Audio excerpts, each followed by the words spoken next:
Il n'y a pas à dire, à cette époque, ils soignaient tous les détails. Regardez-moi la méticulosité avec laquelle l'auteur de l'estampe a dessiné la canonnière. Vous m'ôtez les mots de la bouche. D'ailleurs, c'est certainement une de ces canonnières qui a amené Jean-Olivier de Beaumont à accoster en Indochine.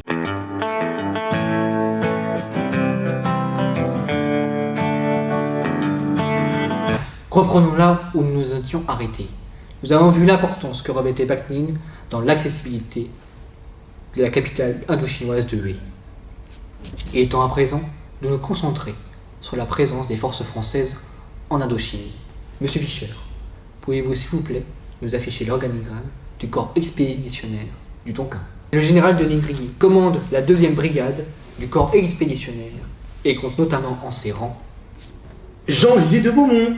Entendu, monsieur Fischer, c'est bel et bien lui, alors capitaine de frégate, et certainement un des rares Français à avoir eu beaucoup de connaissances sur l'Indochine.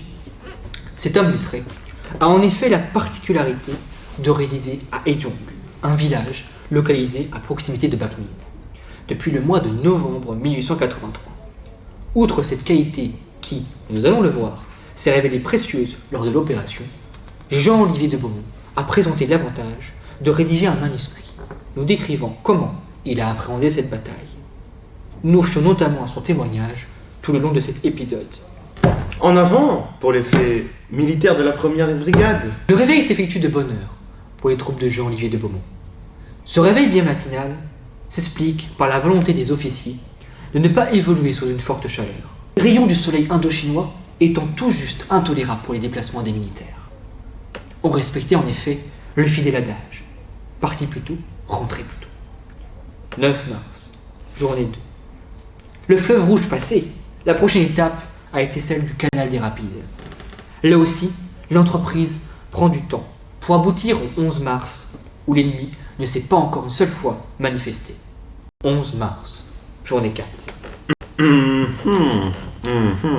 Oui, monsieur Fischer, quelque chose à rajouter au niveau de la stratégie française? Pas du tout, je trouvais juste étrange qu'à ce rythme-là, ils se sont emparés de Bac Ninh en l'espace de 2 journées. Encore une révélation comme celle-ci, monsieur Fischer, et vous retournez au poste de caméraman. Tout d'abord, lorsque les rayons du soleil se dessinent dans le ciel indochinois, les 2 brigades sont à nouveau réunies dans le village de Xan. Là-bas, Jean-Olivier de Beaumont reçoit à nouveau des images qui lui étaient connues. Mais ceux-ci ont les traits tendus. La fatigue s'est accumulée, à force d'avoir affronté à plusieurs reprises l'ennemi. Une reconnaissance ayant été effectuée en direction des auteurs de Tromsø, Jean-Olivier de Beaumont et ses hommes reçoivent donc l'ordre d'aller occuper les 4 forts occupés par l'ennemi dans la région. Enfin, un peu d'action. Vous ne croyez pas si bien dire, monsieur Fischer. Les soldats, dans leurs témoignages écrits, montraient le même sentiment de vouloir combattre. 12 mars, journée 5. Dès 6 heures, la 1re brigade a quitté les lieux du cantonnement. La première étape de son voyage se trouve être le village de Keroy. Rapidement, l'ennemi se manifeste par la présence, sur 1 kilomètre à la ronde, de bambous. Les conditions de combat ne sont pas les plus clémentes que l'on puisse trouver, d'autant plus que l'immense majorité des membres de la 1re brigade s'apprêtent à réaliser leur baptême du feu. Outre la chaleur, une nouvelle fois harassante, épuisante, s'ajoute une odeur pestilentielle, celle de la vase émanant des marécages. Les soldats, en outre, ont à combattre un ennemi, cette fois-ci encore plus invisible, les sanctuaires. Waouh! Décidément, l'environnement indochinois semble vraiment inhospitalier. N'oubliez pas, monsieur Fischer, que nous ne parlons pas un seul traître mot de chinois ni d'anamite. De ce fait, nous nous fions exclusivement au récit des Français. Or, si nous nous fions au témoignage des Français, nous pouvons en effet noter que la vision des Français était fragilisée au moment de ces batailles. Lisez ceci. Elle émane de l'ouvrage de Dick de Langley.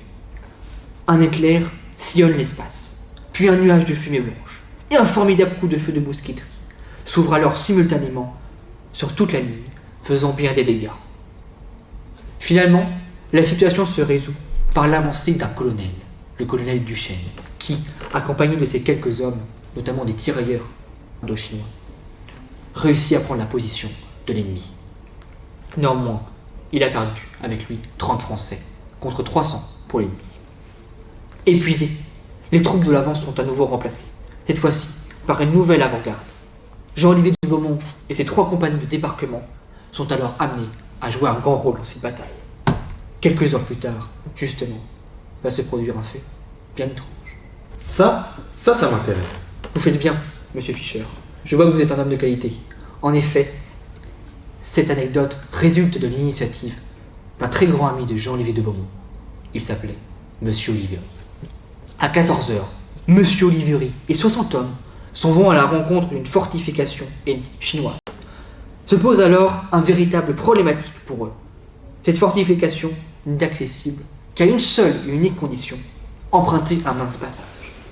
Or les Chinois, bien conscients du danger que constituait cette passerelle pour eux, la canardent sans s'arrêter. Monsieur Oliveri et 8 de ses hommes s'en vont alors l'emprunter, puis soudainement se dissimulent derrière un bousquet. C'est là où survient l'anecdote croustillante. Les Chinois, voulant tuer non pas Monsieur Oliveri, mais surtout un officier supérieur comme l'a pu être le colonel Rivière, ont décidé de viser son casque blanc.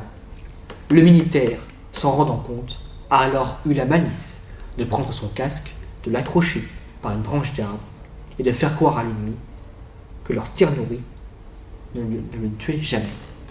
Cette initiative, selon les témoignages, l'a fait hurler de rire devant l'erreur des Chinois. Quand même, c'est un peu gros, non? Il nous faut quand même effectivement prêter attention. Ce sont des témoignages des Français qui, volontairement, ont envie de ridiculiser l'ennemi. Profitant de ce subterfuge, le reste des hommes a emprunté la passerelle et chassé les Chinois. Il faut alors bien se figurer qu'une course-poursuite s'est entamée, à peine ralentie par la présence d'un ennemi dans le village de Dapco, qui, devant la hardiesse des soldats français, ont rejoint leur grand-père. Nous allons le voir dans un prochain épisode. C'est bon, monsieur Fischer? Vous avez tout noté? Montrez-moi ça, je vous prie. Bon, si vous insistez. C'est pas fameux, mais bon, c'est pas grave. J'espère pour vous que vous serez plus attentifs au prochain épisode.